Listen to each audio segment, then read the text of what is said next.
السلام عليكم، ازيكم عاملين ايه؟ يا رب تكونوا بخير. فيديو النهارده ان شاء الله هيكون مفاجأة للناس المبتدئين في المطبخ. هنعمل مع بعض 5 وصفات لا غنى عنهم ابدا في المطبخ بطريقة سهلة جدا، خطوة بخطوة بالتفصيل. ووعدكم سواء اللي بيشوف الفيديوهات دي راجل او ست هتنفذوا الوصفات دي بكل سهولة وهتنجح معاكم ان شاء الله من اول مرة. طيب افرض انا عايزه اشوف وصفه واحده بس من الفيديو، مش عايزه اشوف الفيديو كامل. هتلاقوا في صندوق الوصف مكتوبه الوصفات بالظبط موجوده، كل وصفه فين في الفيديو بالدقيقه والثانيه. هيبقى مكتوب رقم ازرق قدام الوصفه، لما تضغطوا عليه هيظهر لكم الوصفه اللي انتوا عايزينها بالتحديد وممكن تسمعوها وتخرجوا على طول. هنبدا مع بعض باول وصفه.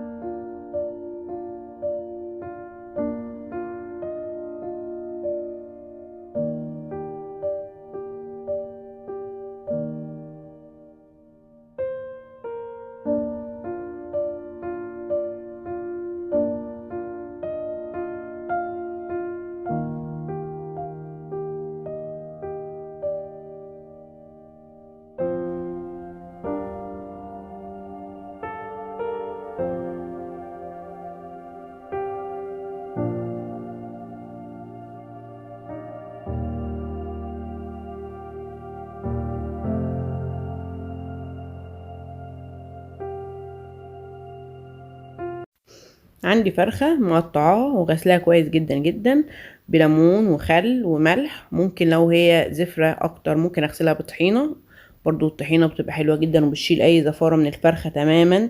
هشطفها كويس بالمية، مش هلاقي فيها اي ريحة مش مرغوبة. هجيب سكينة وهعمل فتحات في الفراخ جنب العظم. الخطوة دي لما بعملها بتساعد على ان الفرخة تمتص التتبيلة بشكل اسرع واللحمة بتاعت الفرخة كلها تكون متبلة كويس.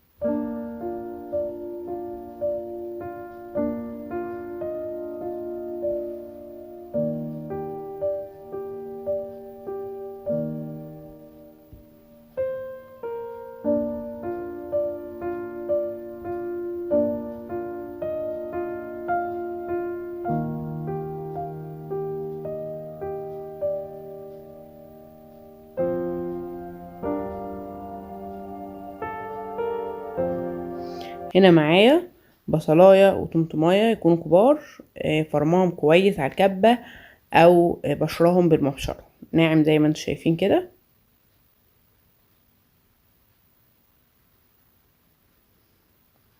نحط عليهم نص معلقة كبيرة ملح ونص معلقة كبيرة فلفل اسود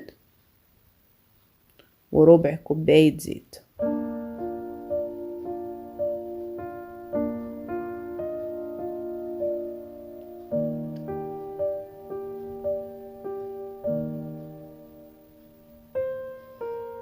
هنقلب الخلطة دي كويس جدا جدا في الفراخ بحيث انها تتشرب كويس، وندخل الخلطة دي في الفتحات اللي عملناها بالسكينة.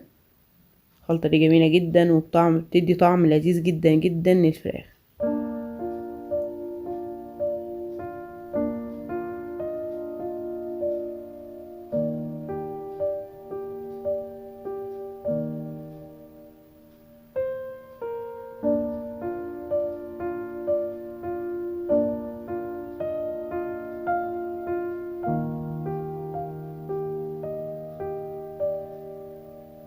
هجيب هنا معايا الخضار بتاعي مقطعاه طرنشات زي ما انتم شايفين، بطاطس وفلفل وطماطم وبصل. ممكن فلفل الوان، فلفل اخضر المتوفر معايا.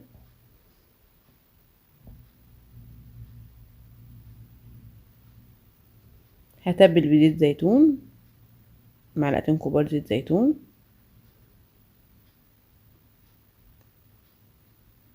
عندي كمون وكزبرة وفلفل اسود وقرفة وبهارات فراخ.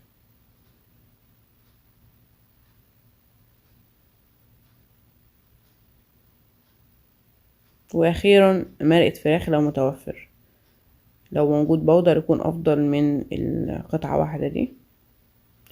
وهبدأ بقى اقلب الخضار بتاعي في التتبيلة كويس جدا.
هجيب البايركس بتاعي او الصينية اللي هتدخل الفرن، وهنزل بالخضار اللي تبلته كويس جدا،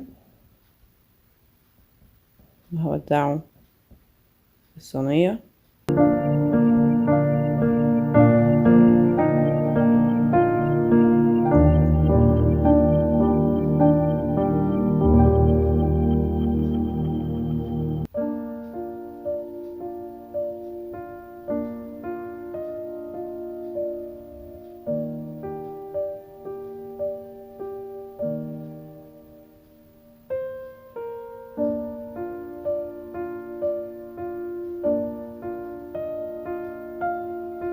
واحط الفراخ بتاعتي طبعا هتسيبها في التتبيله عبال بقى ما قطعت الخضار وتبلته، يعني ربع ساعه تلت ساعه كده كان شربت حلو من التتبيله.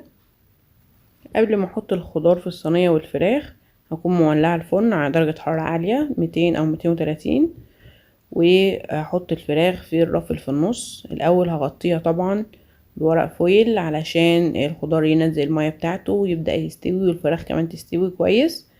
اول نص ساعة هكون مغطية الفراخ بالفويل، وبعدين هشيل الفويل نص ساعة التانية. هي الفرخة عموما بتاخد من ساعة لساعة الا ربع في الفرن وتكون مستوية، فهشيل الفويل بعد النص ساعة الاولانية ما تعدي، وهسيب الفراخ تشرب بقى المية بتاعتها وتبدأ بقى تشفشف كده وتنشف. وبعدين اول ما اتأكد انها استوت بجيب هنا نسيت اقول لكم ان احنا بنحط زبدة او سمنة في الصينية مع الفراخ، بتديها طعم لذيذ جدا ولون حلو جدا جدا.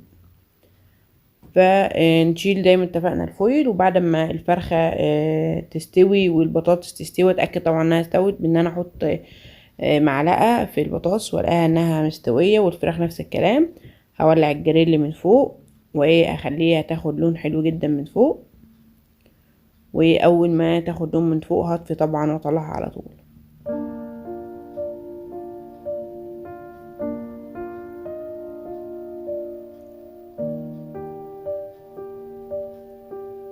هنا بعد ما استوت مش قادر اقول لكم يا جماعه الريحه كانت عامله ازاي، بجد طعمها كان تحفه، كان حلو جدا. انا بحب البطاطس كمان اللي تحت ديت والخضار اكتر من الفراخ نفسها، من كتر ان هي بيبقى شارب من التتبيله وبيبقى طعمه لذيذ جدا بصراحه. انا متاكده ان انتوا لو جربتوها بجد بجد هتعجبكم. بالنسبه للرز احنا في فيديو النهارده هنتكلم فيه عن الرز وهنعمله ازاي بالتفصيل. خليكم معايا لاخر الفيديو، الوصفات اللي جايه كمان هتعجبكم جدا جدا.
هنعمل مع بعض وصفة مكرونة سباكيتي بالصلصة. مين ما يحبش المكرونة سواء صغير سواء كبير، هنعملها مظبوطة بالظبط، وسواها ازاي مظبوط، وصوص ازاي يبقى ماسك على المكرونة وطعمه لذيذ جدا.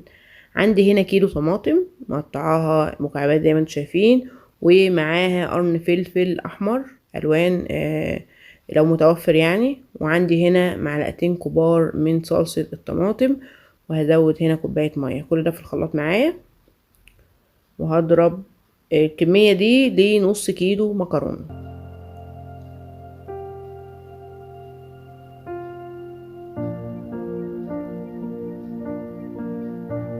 مهم جدا جدا ان احنا نصفي عصير الطماطم، لان الطماطم بيبقى فيها قشرة وبيبقى فيها بذر كمان، بيعملوا حموضة في الطماطم صعبة جدا، والقشر ده بصراحة لما بيجي بقي وانا باكله بحس ان انا متضايقة. فحلو ان احنا نصفي العصير الطماطم يبقى بيور كده ومفهوش اي شوايب ولا بذرة ولا قشرة ولا اي حاجة خالص. فالنقطة دي مهمة جدا، خصوصا لو الطماطم بتاعتي قشرتها جامدة. في احيانا طماطم بتبقى قشرتها ناعمة ما بتحتاجش تصفية، بس نصفي مش هنخسر حاجة، كده كده التصفية مش هتاخد وقت. شايفين طلع معايا بذر وقشرة قد ايه؟ دول اللي هيبقوا موجودين في الصلصة بتاعة الطماطم بيعملوا حموضة وطعم رخم بصراحة يعني. فانا بحب دايما اي عصير طماطم بحب دايما ان انا اصفيه. الخطوة المهمة بقى في سلق المكرونة، انا مش بحط زيت في المكرونة لان الزيت وجوده بيعمل طبقة عازلة ما بين المكرونة وما بين الصلصة. اول ما المية تغلي على طول هحط ملح وانزل المكرونة بتاعتي واحسب، امسك التايمر بتاعي التليفون واحسب 10 دقايق بالظبط. ما ننساش لان أنا دايما بنساها، فبضغط التليفون 10 دقايق بالظبط وتكون المكرونة جاهزة واستوت، ونطلع ونصفي على طول فورا. والمكرونة من الحاجات الاول ما احطها في المية السخنة على طول، لازم المية الاول تكون غلت في الاول.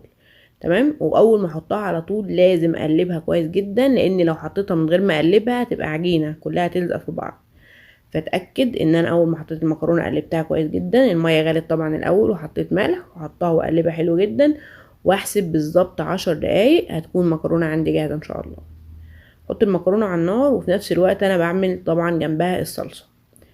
لو عملنا كده المكرونه والصلصه هيكونوا هما الاتنين مستويين في نفس الوقت ان شاء الله. عندي هنا معلقه كبيره توم مفروم ومعلقه كبيره زيت، ممكن كمان نحط سمنه لو حابين، بس انا بحب اعملها بزيت بس.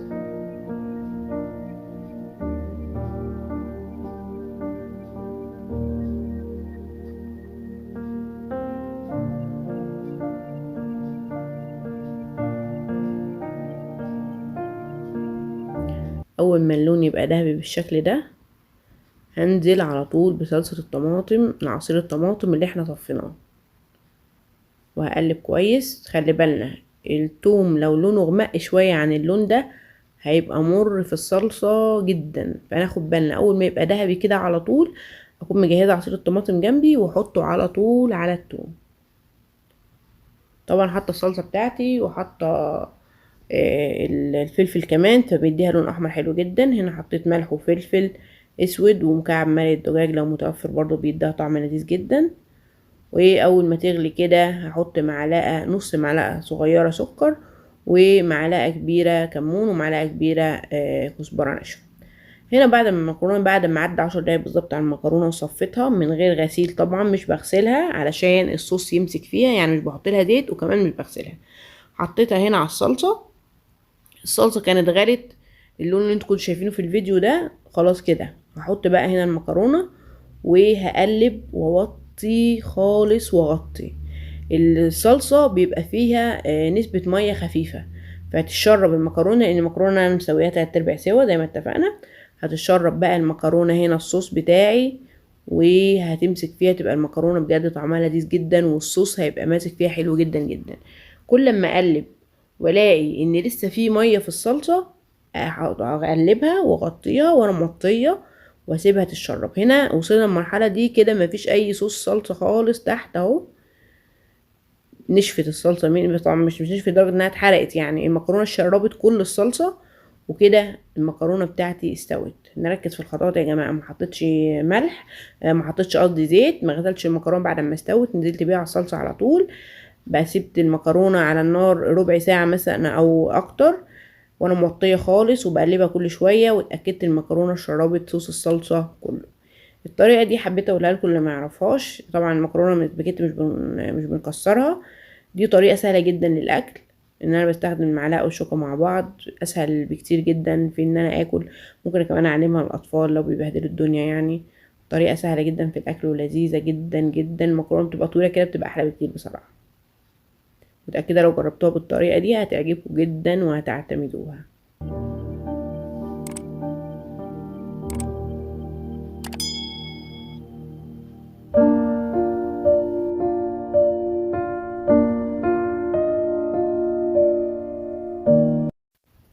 هنعمل مع بعض سمك سنجاري ورز صيادية. الرز يا جماعة لونه تحفة وطعمه لذيذ جدا. السمكة مستوية مش ناشفة خالص، طرية جدا وطعمها تحفة وتتبيلتها لذيذة جدا جدا، احلى من اي مطعم سمك بجد ممكن تاكلوا فيه الاكلة ديت، واوفر بكتير طبعا يعني.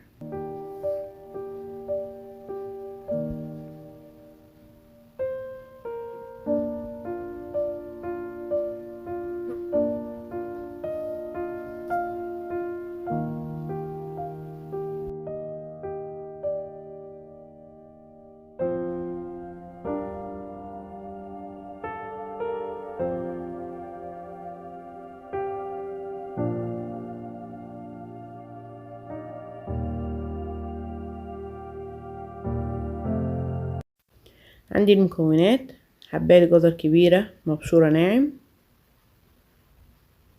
نص كوباية خضرة شبت على بقدونس على كزبرة مقطعين ناعم،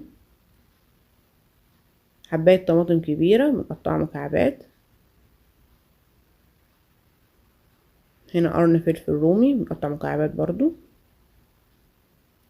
معلقتين كبار زيت، وملح وشطة وكمون، لو عندي كزبرة احط كمان، عندي هنا كمان ربع كوباية عصير ليمون، وعندي راس توم مفرومة، وعندي السمكة السنجاري بتاعتي. طبعا يا جماعة اي نوع سمك انا احب اعمله عادي جدا بيتفتح من الظهر ويتنضف كويس، ممكن استخدمه بنفس التتبيلة وبنفس الطريقة بالظبط.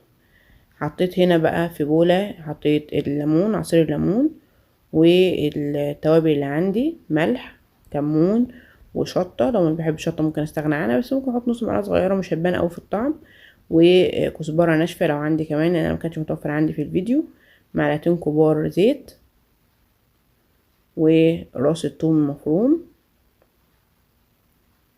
وهقلب التتبيلة دي كويس جدا جدا مع بعض.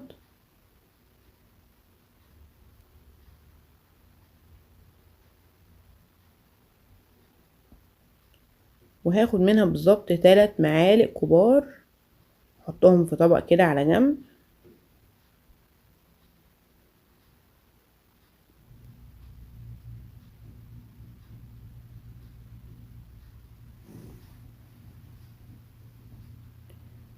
هجيب بقى الخضار بتاعي، الجزر والخضرة والطماطم والفلفل،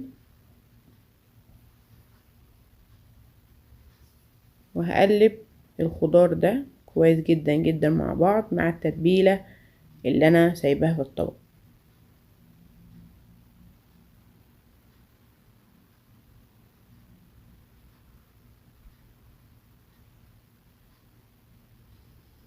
بالنسبة لكمية البهارات انا حطيت معلقة كبيرة ملح، ومعلقة كبيرة كمون، ونص معلقة كزبرة، ونص معلقة صغيرة شطة.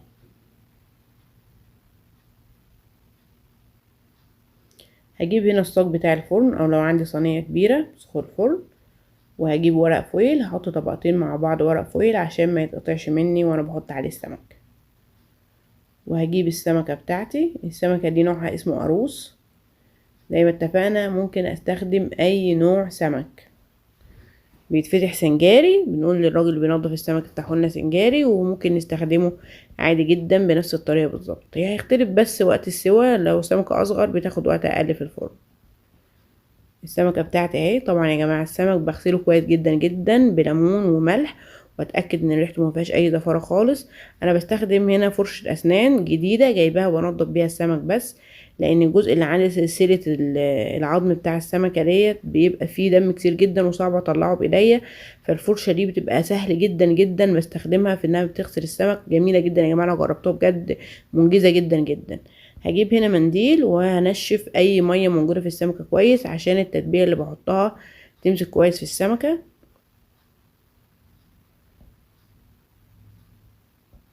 اتاكد انها نشفت كويس جدا ما فيهاش اي نقطه ميه خالص. وهجيب التتبيله بتاعتي اللي انا حطيتها في الطبق ديت، وهبدا ادهن الجزء بتاع اللحم بتاع السمكه. اكتر حاجه اتاكد انها وصلت لها التتبيله كويس جدا بصوابعي كده، وابدا ان انا ادخل التتبيله دي. التتبيله بجد يا جماعه هتخلي طعم السمك خرافه، هيعجبكم جدا جدا ان شاء الله.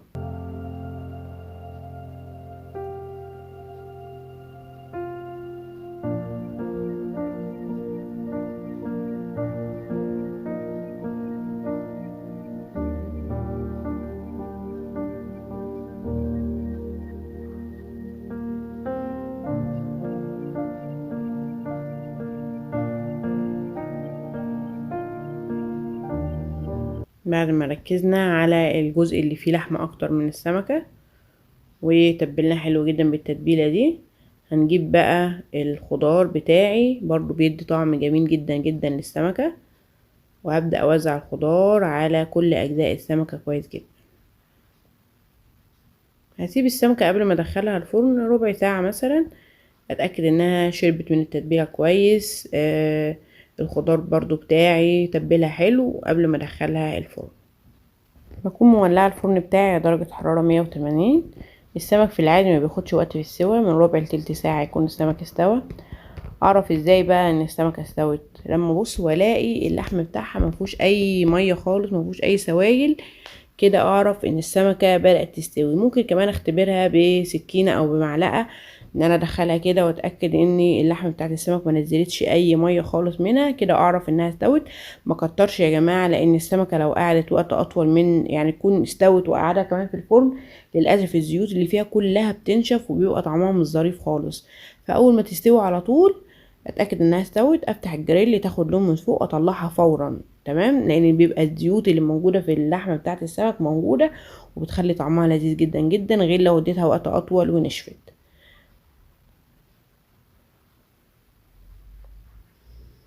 بقفل على السمك كده بالفويل، اتاكد ان انا قفلت عليها كويس، مفيش اي صوص هينزل منها على الصاج او حاجه، يخلي شكلها حلو واسهل كمان لما اطلعها من الصاج بعد ما تستوي.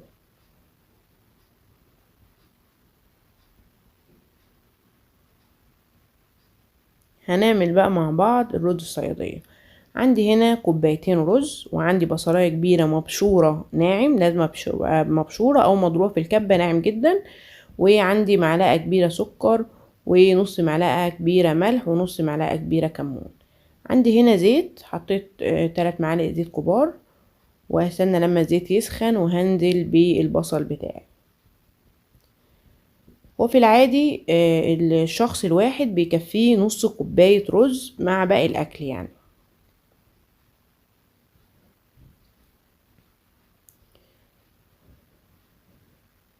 هقلب هنا البصل كويس لحد ما لونها يبدأ يغمق بالشكل ده، هيبقى لونها ذهبي غامق شوية. وهنزل بمعلقة السكر الكبيرة بتاعتي. معلقة سكر كبيرة ديت يا جماعة لكوبايتين رز. وهقلب البصل مع السكر حلو جدا لحد ما البصل يتكرمل. سر اللون بتاع الرز ده يا جماعة هو البصل والسكر. لما السكر يتكرمل ويدين اللون البني ده، طبعا ده هو اللي بيخلي لون الرز في الاخر بيطلع بني.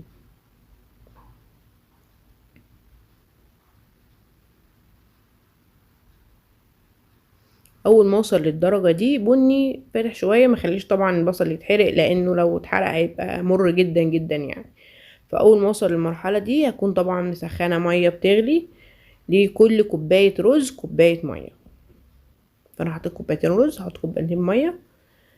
بعد ما بنزل الميه بسيبها تغلي مع البصل والسكر اللي انا مكرملاه 5 دقايق، اغطي واسيبها تغلي علشان ينزل بقى اللون بتاعه. البصل والسكر ينزلوا اللون بتاعهم حلو جدا في الميه، ولما احط طبعا الرز بتاعي ياخد من اللون بتاعهم بكل سهوله. فالخطوه دي برضو يا جماعه مهمه جدا جدا.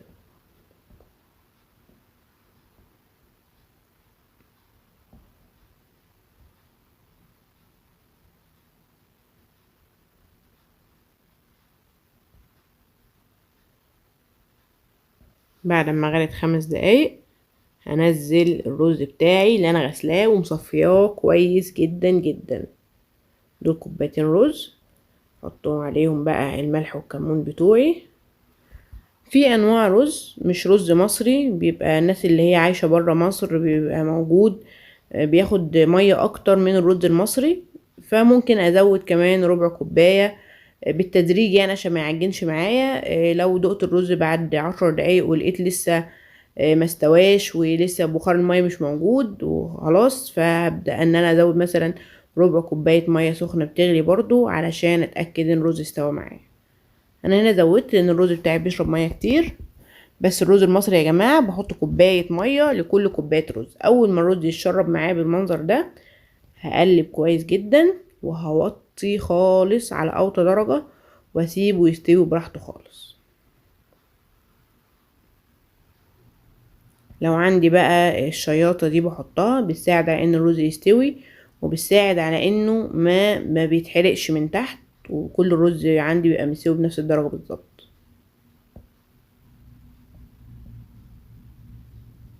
هنا السمكة بتاعتي بعد ما طلعت مستوية حلو جدا جدا، مش ما نشفتش معايا لو تابعنا الخطوات اللي انا قلتها في السوا. والرز بتاعي شايفين مفلفل ازاي.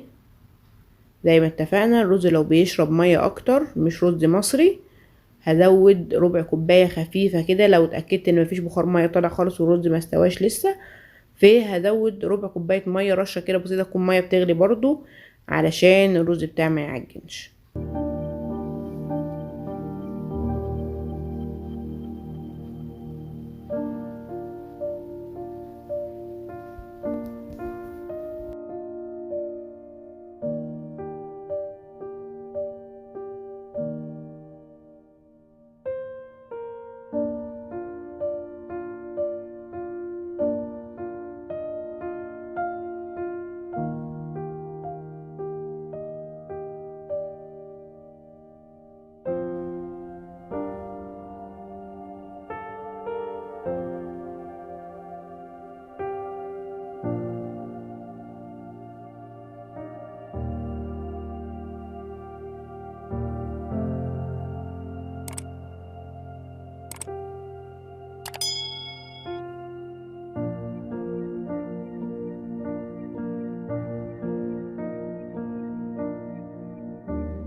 هنعمل مكرونه بشاميل باسهل طريقه، وصوص البشاميل التحفه ده الجوسي الرهيب ده هتعجبكم جدا جدا. متاكده فعلا ان انتوا هتنبهروا بالنتيجه، وهنعملها بالظبط بالتفصيل خطوه بخطوه، هتنجح معاكم ان شاء الله من اول مره.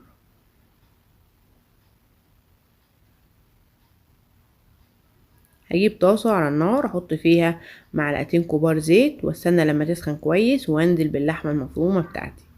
انا عندي هنا نص كيلو لحمه مفرومه، هعمله نص كيلو مكرونه 500 جرام. الكيس اللي هو بيبقى 500 جرام ده.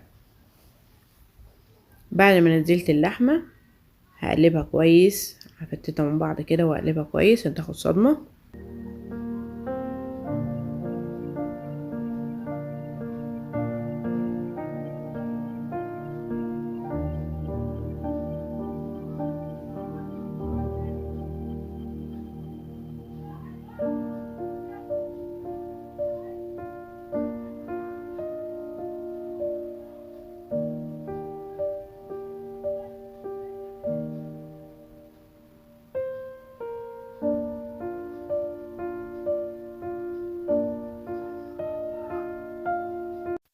اول ما لونها هيغير معايا هنزل بحبايتين بصل كبار مفرومين ناعم.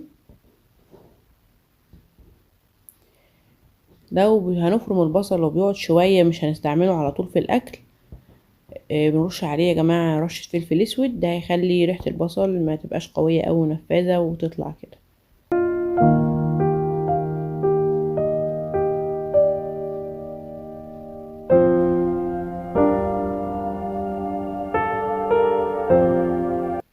هقلب البصل حلو جدا جدا مع اللحمه المفرومه لحد ما البصله بتاعتي تتبل.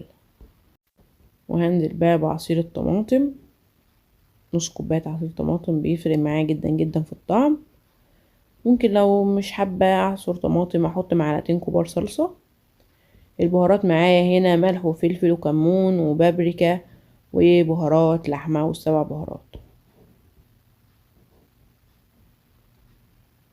نص معلقه صغيره من كل نوع ومعلقه كبيره ملح.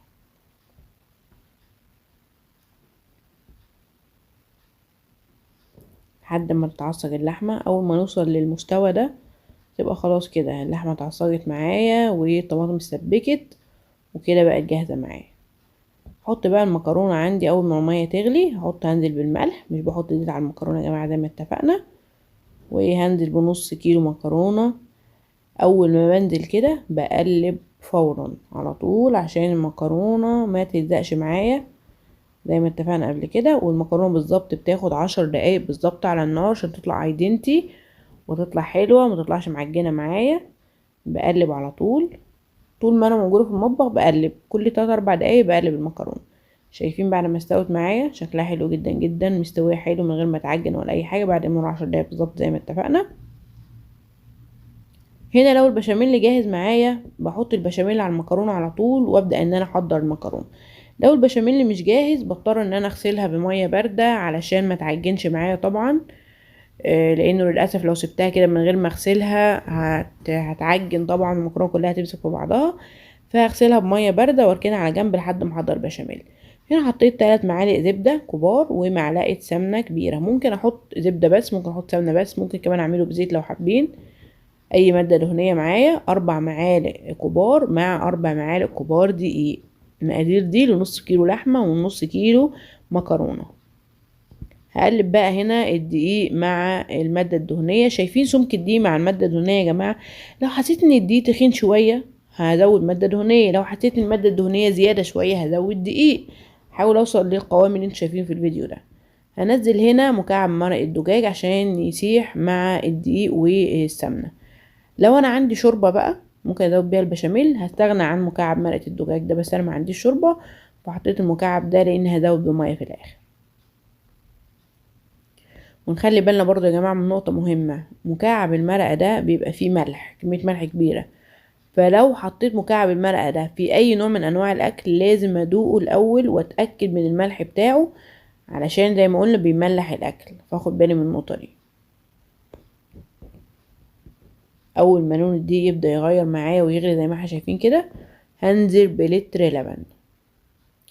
طبعا انا في المرحلة دي موطية النار خالص، اللبن ساقع والدقيق والسمنة اللي حطيتهم على النار دول سخنين، فهنزل باللبن ساقع وانا موطية خالص وهبدأ اقلب بالمضرب علشان الدقيق يدوب تماما في الحليب اللي انا حطيته ده.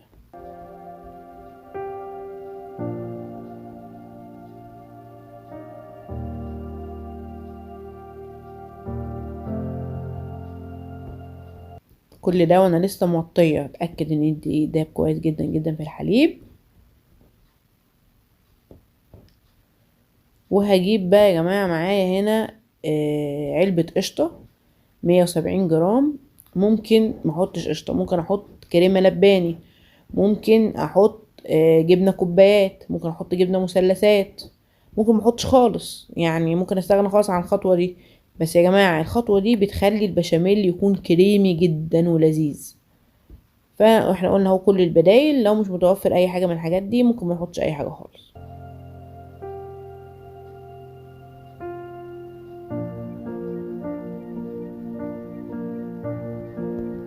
هدوب القشطة بتاعتي هنا مع البشاميل. هنا بقى بدأت اعلي النار على نار وسط، وهبدأ بقى اقلب القشطة بتاعتي علشان تدوب في الحليب. هزود ملح. ونصيحة مهمة برضو يا جماعة بالنسبة للملح، احط حبة ملح صغيرين وادوق، حسيت ان هو ناقص ملح ازود حبة ملح كمان، حسيت ان هو مظبوط يبقى كده خلاص، ما احطش كمية ملح كبيرة من الاول لان الملح ده بيبقى اذواق برضو. حطيت هنا رشة فلفل اسود ورشة جوز الطيب. دايما الاكل المالح ملوش علاج، انما الاكل اللي ناقص ملح عادي ممكن املحه.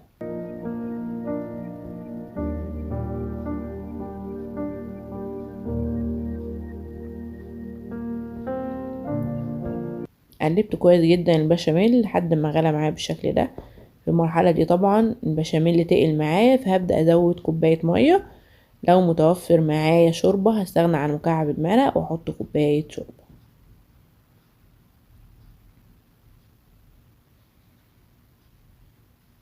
لو انا عايزة البشاميل بتاعي المكرونة تطلع قطعة بقطعتها كده هستغنى عن كوباية المية. لو انا بحبها تطلع مظبوطة بالظبط كل قطعة لوحدها هخلي البشاميل سخين، لو انا بحبها جوسي هزود كوباية المية اللي انا حطيتها دي. اول ما يغلي البشاميل اللي معايا كده اعرف ان هو خلاص بقى جاهز. المكرونة بتاعتي هنا بعد ما غسلتها وصفيتها كويس لان انا مكنتش استعملت البشاميل، هنزل بمغرفتين بشاميل وهقلب كويس جدا المكرونة تمتزج حلو جدا مع البشاميل اللي انا حطيته.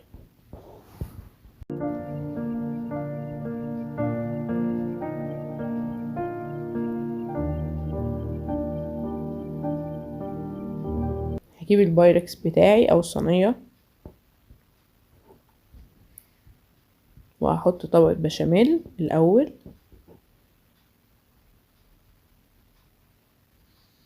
لو الصينية بتاعتي مش بايركس ألمونيوم يعني وخايفة ان المكرونة تلزق فيها، هدهن طبقة زيت خفيفة وهرش رشة بقسماط خفيفة جدا، ديت هتخلي المكرونة بتاعتي ما تلزقش. بس انا هنا عشان بايركس ازاز ما بيلزقش فما حبيتش اعمل الحركة دي. هحط الاول 3/4 كمية المكرونة بتاعتي وهسويها كويس. هنا بقى بكون مولعة الفرن على درجة حرارة وسط. المكرونة متاخدش سوا خالص في الفرن يا جماعة. وانا بجهزها كده بكون مولعة الفرن من قبلها عشان يسخن وتستوي بسرعة. هنزل بقى باللحمة بتاعتي المتعصجة، ريحتها كانت تحفة.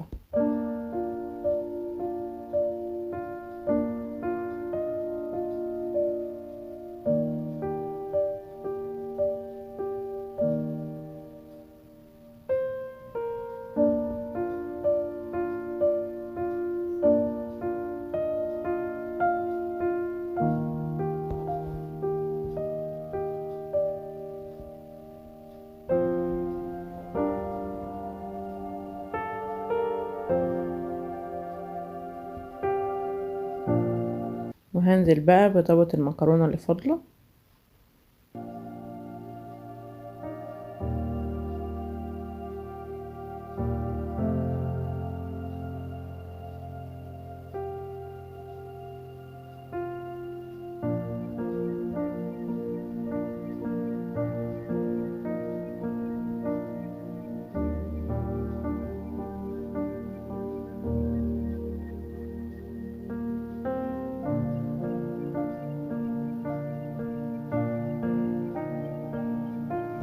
هرش هنا رش جبنة موتزاريلا لو متوفر عندي. ممكن احط جبنة شيدر، ممكن احط جبنة شرايح اللي هي بتاعت السندوتشات. لو مش متوفر خالص ممكن عادي استغنى عنها. وهنزل بقى بصوص البشاميل بتاعي. طبعا الكمية اللي احنا عملناها في الفيديو النهاردة دي مظبوطة بالظبط على المقادير اللي انا قلتها.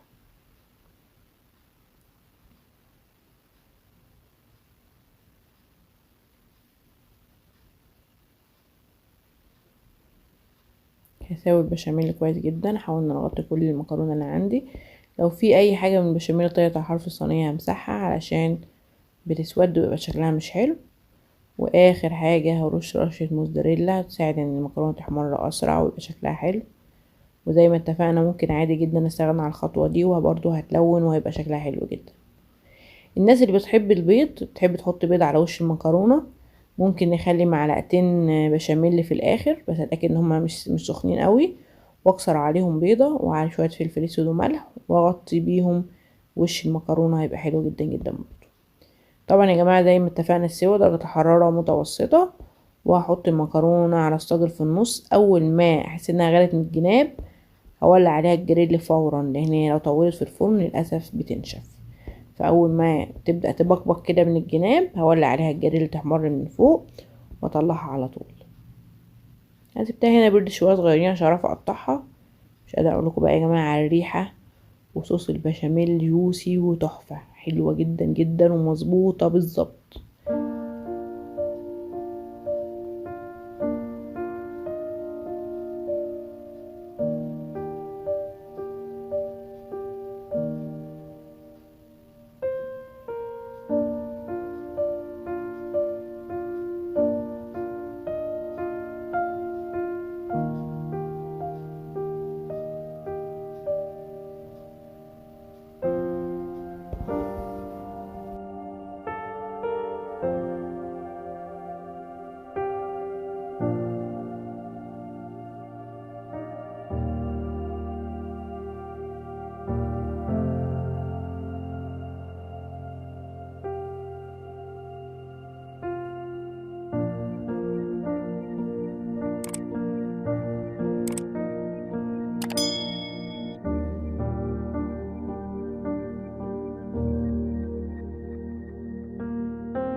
هنعمل النهاردة أكلة كل يوم.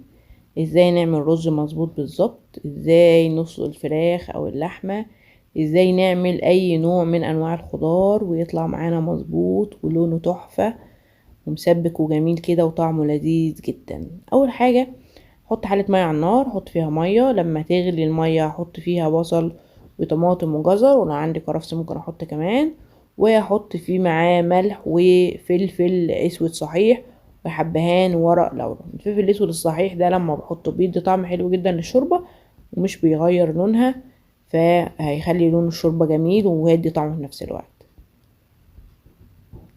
كمان نقطة مهمة برضو حبيت اقولها، بنحط ملح يا جماعة في الاول مش بنحط في الاخر، لان ده بيفرق جدا في طعم اللحمة او الفراخ، ومش بيفرق نهائي يا جماعة في مدة التسوية، هي بالظبط.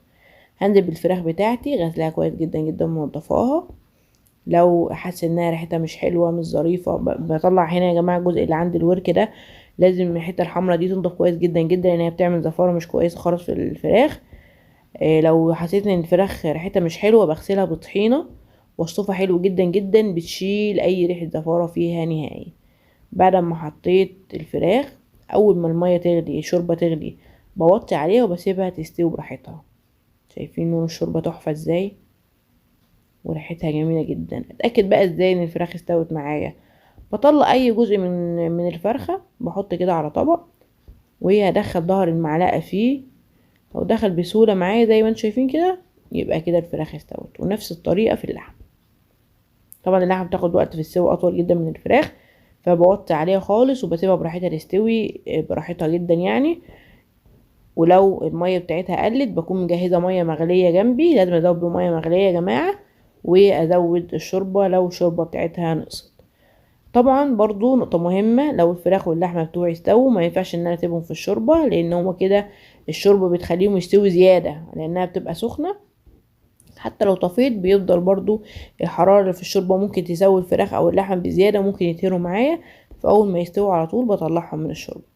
هعمل هنا بقى الخضار. الطريقة دي يا جماعة نعتمدها لأي نوع من أنواع الخضار ما عدا البامية، والبامية أنا عاملة لها فيديو على الصفحة موجود بالتفصيل، طريقتها رهيبة، مفيش حد جرب الطريقة دي إلا لو قال لي بجد تسلم ايديكي.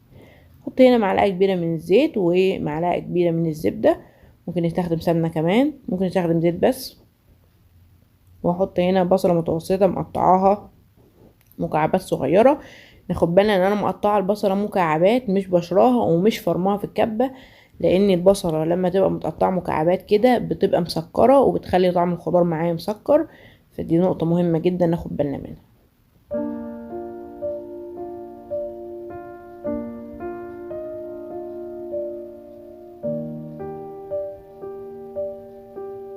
اول ما البصله بتاعتي تدبل، الطريقه دي ممكن اعملها البسله وجزر، ممكن اعملها بفاصوليا خضراء، ممكن اعملها الكوسه، ممكن اعملها البطاطس. الطريقه دي بتاعت الخضار معتمده في كل انواع الخضار عندي بتبقى رهيبه. هنزل بالخضار بتاعي، دي تشكيلة خضار عندي مجمدة. هقلب الخضار ده مع البصل حلو جدا جدا، التشويحة دي بتدي طعم رهيب رهيب يا جماعة، لا تتخيلوا طعمها بيبقى لذيذ ازاي. فهدي بقى تشويحة هنا للبصل مع الخضار يتطعم كله مع بعض في الزبدة كده اللي أنا حطيتها.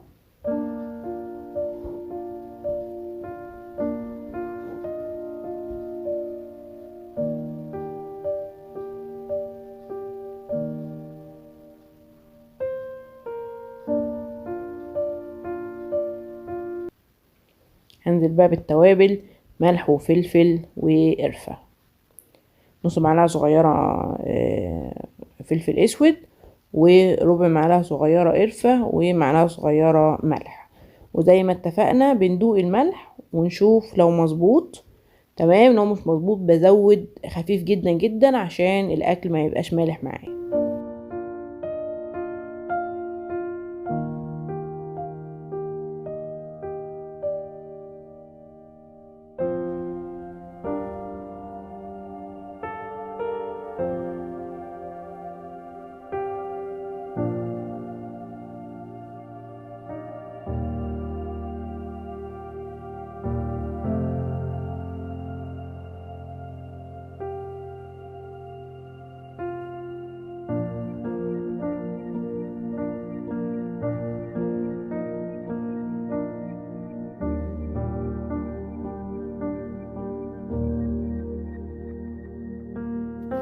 اول ما البصل يدبل معايا واحس ان الخضار خلاص خد من الزبدة وخد من البصل حلو جدا، هنزل بقى بالعصير الطماطم بتاعي. عصير الطماطم طبعا يا جماعة مصفياه.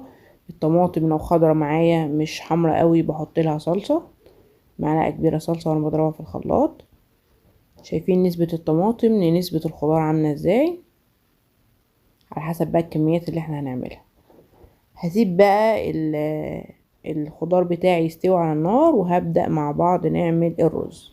الخضار بيكون على درجة حرارة متوسطة، وبقلب الأول 10 دقايق، وبعدين بوطي وبسيبه يستوي براحته، بقلب طبعا كل شوية. هنا حطيت معلقة كبيرة زيت ومعلقة كبيرة زبدة. لو هعمل شعرية هحط نص كوباية شعرية لكل كوباية رز. أنا هنا هعمل رز مفلفل اللي هو حبة وحبة، فنزلت بنص كمية الرز. انا هعمل كوبايتين رز، نزلت بكوباية مغسولة طبعا يا جماعة مصفية كويس جدا، وهبدأ اقلب هنا الرز لحد ما لونه يبقى ذهبي غامق شوية. وانا بعمل المرحلة دي بحط الكاتل اللي يسخن عندي، او بحط مية على النار تسخن، لان أنا لازم ازود الرز بمية سخنة مغلية عشان يطلع مفلفل معايا. بعد ما الرز عندي فلفل بالطريقة دي وبقى لونه ذهبي، نزلت كمية الرز اللي فاضلة. وطبعا خطوة مهمة جدا ان انا اقلب الرز كله مع بعض كويس جدا، سواء رز بالشعرية او رز بفلفل او رز ابيض، يتغطى حلو جدا بالمادة الدهنية ولونه يبقى ابيض خفيف كده. ده بيساعد ان الرز يطلع معايا مفلفل من غير ما يغير لونه طبعا يا جماعة. زي ما اتفقنا بنزود بمية سخنة مغلية لكل كوباية رز كوباية مية سخنة مغلية.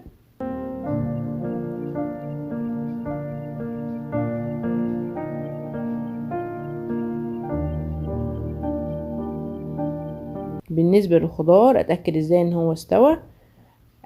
ادوق حتة بسلة، واول ما الاقيها دابت معايا واستوى كويس كده اعرف ان الخضار استوى، او حتة جزر اي نوع من انواع الخضار يعني. هدوق كده واتأكد هو استوى ولا لا. هنا الرز هقلب كويس بعد ما ملحته، واغطيه على نار عالية واسيبه لحد ما يتشرب.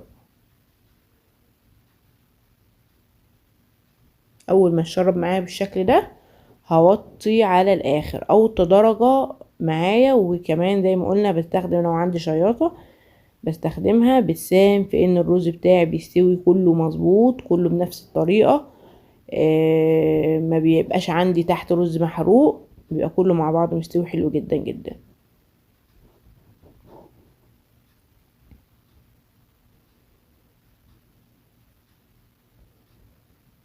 شايفين جماله مفلفل ازاي، كل الرزاية لوحدها شكله تحفة وريحته جميلة جدا جدا. بالذات الرز المفلفل ده بتبقى ريحته تحفة بصراحة. شايفين شكله جميل جدا مشهي.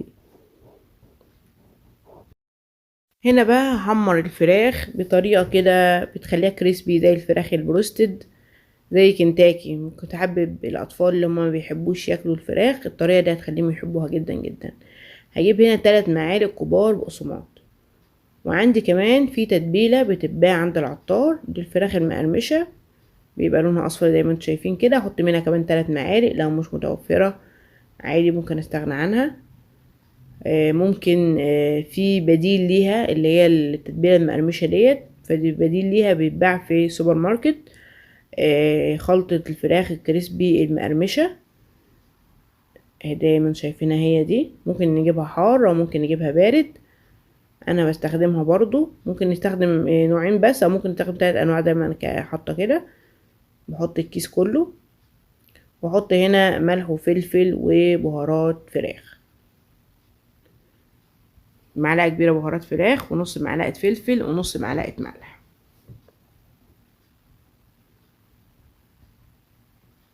وهقلب بقى الميكس ده كله مع بعض. ده اللي هيغطي الفراخ بتاعتي، الكفر بتاعها اللي هو هيبقى بره. هجيب هنا كيس. الطريقة دي سهلة جدا جدا في تتبيل الفراخ، مش بتعمل اي زروطة في المكان ولا اي بهدلة خالص، سهلة جدا وسريعة. بحط هنا التتبيلة بتاعتي في الكيس واتأكد انها اتخلطت كويس. وهجيب بقى طبق تاني هحط فيه بيضة ونص معلقة صغيرة ملح ونص معلقة صغيرة فلفل، واحط عليها معلقتين كبار حليب.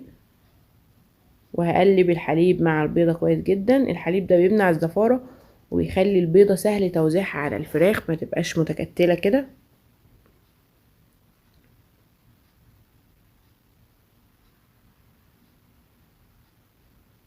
هجيب بقى الفراخ بتاعتي. انا بصراحة يا جماعة بحب اشيل الجلد من عليها، محدش بياكل الجلد، وبيبقى كده طعمها احلى بكتير جدا. اتاكد بقى هنا ان انا حطيتها كويس جدا في البيض، وهجيب الكيس بتاعي واحط بقى الفراخ جوه الكيس.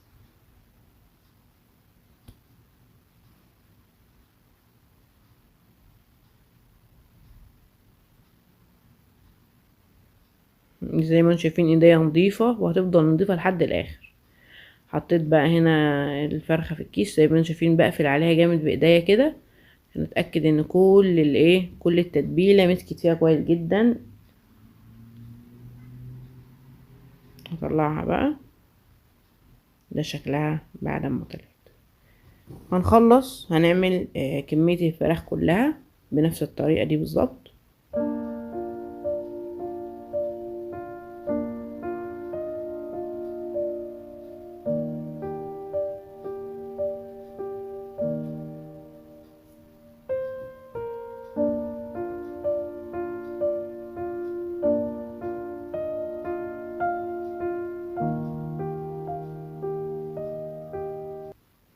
هنا خلصنا كل الكمية. هجيب طاسة بقى فيها زيت سخن، وهبدأ ان انا احمر الفراخ بتاعتي.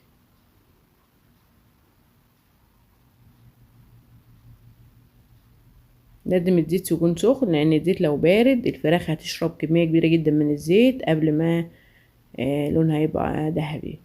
هتأكد ان الزيت سخن معايا وعلى درجة حرارة متوسطة، ابدأ ان انا احمر الفراخ.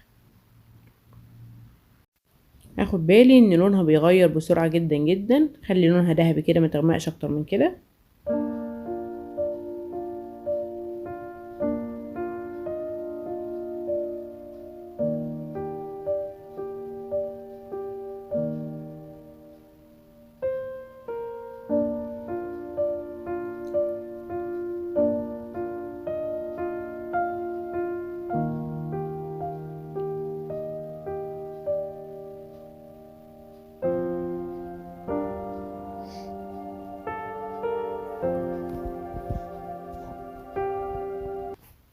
اول ما تاخد اللون الذهبي الحلو ده، بجيب طبق وعليه منديل ورق، وهنزل الفراخ بتاعتي عليه عشان لو فيها اي زيت تنزل على المنديل ده، تصفى كويس.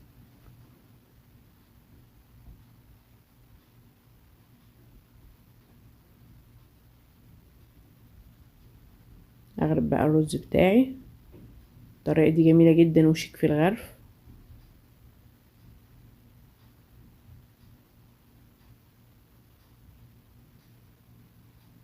اضغط عليه كويس عشان لما اقلبه يطلع بنفس الشكل وما يتفككش مني.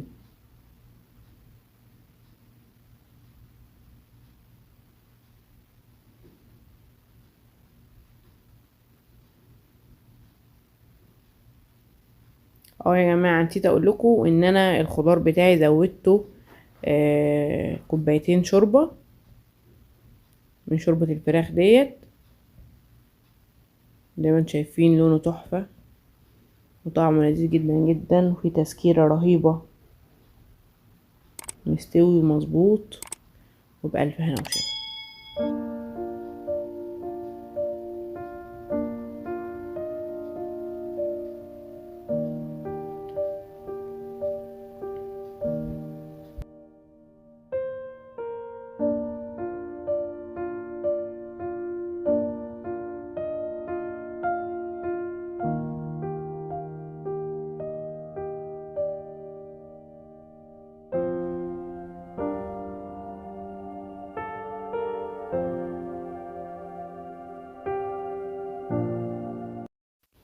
هنعمل مع بعض صينية الجلاش باللحمة المفرومة، ازاي تطلع مقرمشة من بره وطرية من جوه، ازاي القطعة طالعة معايا الخرطة بالظبط كده متساوية بالظبط، نفس السمك من فوق ومن تحت، والحشوة محطوطة على قد بالظبط. هنعملها النهاردة بالتفصيل، هتعجبكم جدا جدا جدا.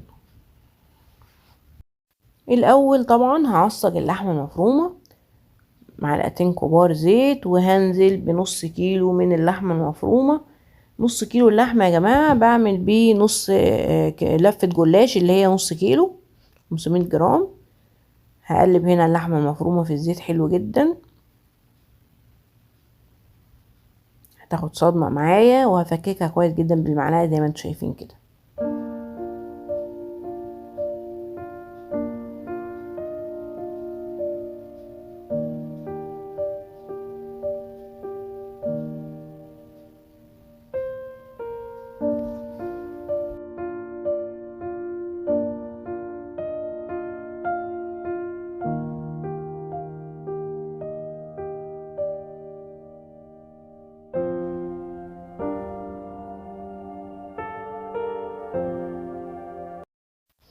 اول ما اللحمه لونها يغير هنزل ببصلايتين كبار متقطعين ناعم زي ما انتم شايفين كده.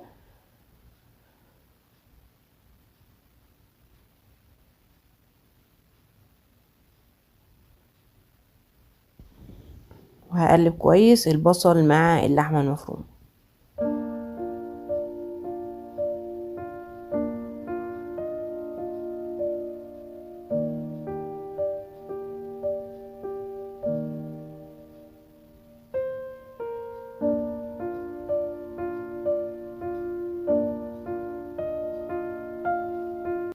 هنزل بكوبايه عصير طماطم، لو مش عايزه احط عصير طماطم ممكن احط معلقتين كبار صلصه، بتفرق جدا يا جماعه في الطعم.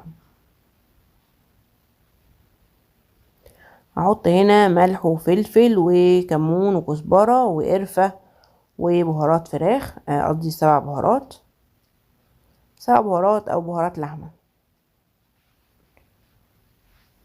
وهقلب كويس.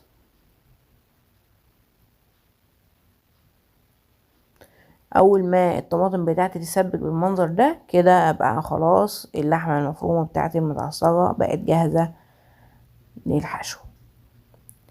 عندي هنا اللحمه المفرومه اهي، وعندي كمان جبنه اللي هي بتاعت سندوتشات البرجر، وعندي هنا نص كوبايه زيت على نص كوبايه سمنه لفه الجلاش بتاعتي، ودي الصينيه اللي هرص فيها الجلاش. هدهن اول الصينيه بالزيت وخليط الزيت والسمنه بتاعي اللي انا عاملاه، هدهنها كويس جدا.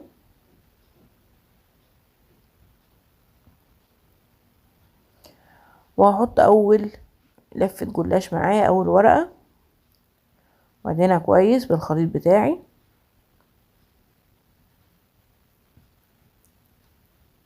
زي ما انتم شايفين كده قلبتها، الجزء اللي بره هدخله جوه، وهدهن برضو.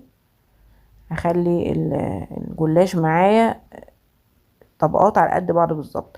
المرة اللي فاتت خليت النص من الناحية دي، المرة اللي بعدها هخليه اقلبه من الناحية دي زي ما انتم شايفين كده بالمنظر ده، علشان يبقى سمك الطبقات زي بعض بالظبط، بدل بقى ما اقعد اقطع وارص. فانا بحب الطريقه دي بصراحه، اسرع بالنسبه لي.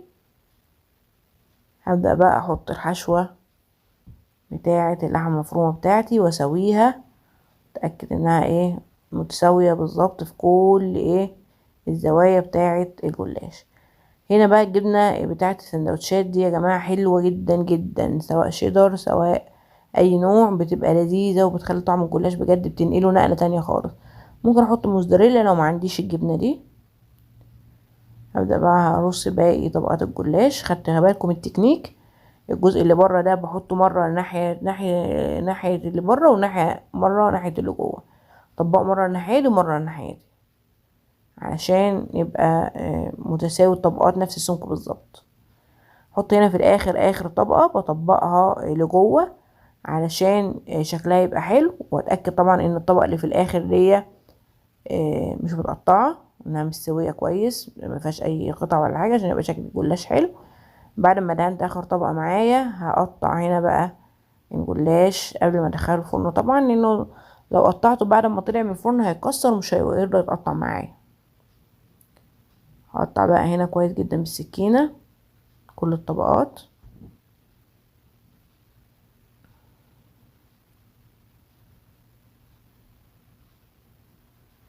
خدت بالكم يا جماعة، اخر طبقة طبقتها لجوه مش لبره. الفرن سخن معايا طبعا على درجة حرارة 180. دول لفتين جلاش اتبقوا في الاخر، فانا قلت ان انا ممكن اعملهم شكل تاني. زي ما انتم شايفين دهنت في النص وطبقت الورقة وحطيت الحشوة بتاعة اللحمة المفرومة. دي طريقة تانية لو انتم مش حابين تعملوا الجلاش في صينية كده. نبدأ بقى نحط بقى كمان جبنة. ممكن نستغنى عن الجبنة بس هي بتدي طعم لذيذ بصراحة. وهلف هنا الرول بتاعي،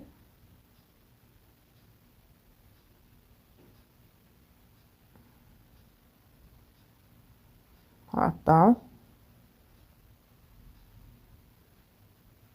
وهرصه في الصينية بالشكل ده، وهدهنه طبعا برضو بخليط الزيت والزبدة بتاعي.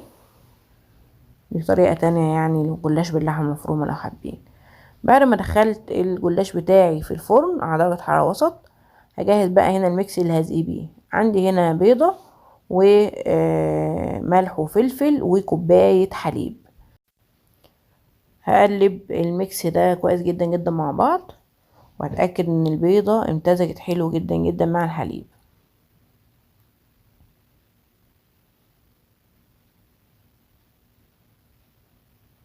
اول ما الجلاش يحمر من تحت هزقيه بالصوص اللي انا عملته ده. اتأكد بقى ان الجلاش كله اتشرب معاه من كل حتة.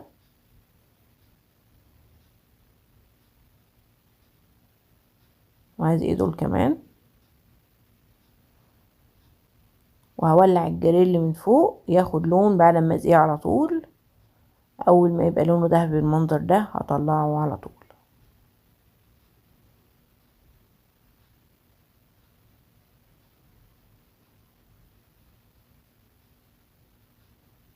هقطع هنا الجلاش.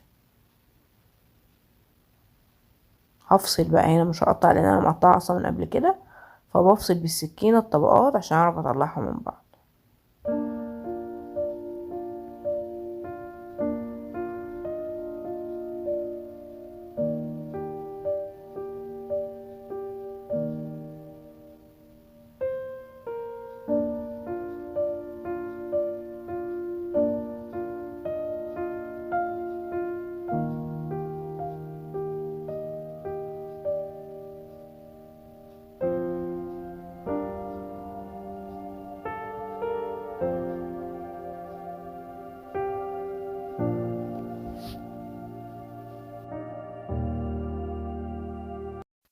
وبكده خلصت وصفاتنا النهاردة. اتمنى بجد الفيديو يكون عجبكم، واتمنى تكونوا استفدتوا ولو بمقدار بسيط. كانت معكم دكتور سارة عبد العاطي. ما تنسوش تدعمونا بلايك للفيديو عشان يوصل لاكبر عدد من الناس، واشتراك في القناة. دمتم في رعاية الله وامنه، والسلام عليكم ورحمة الله وبركاته.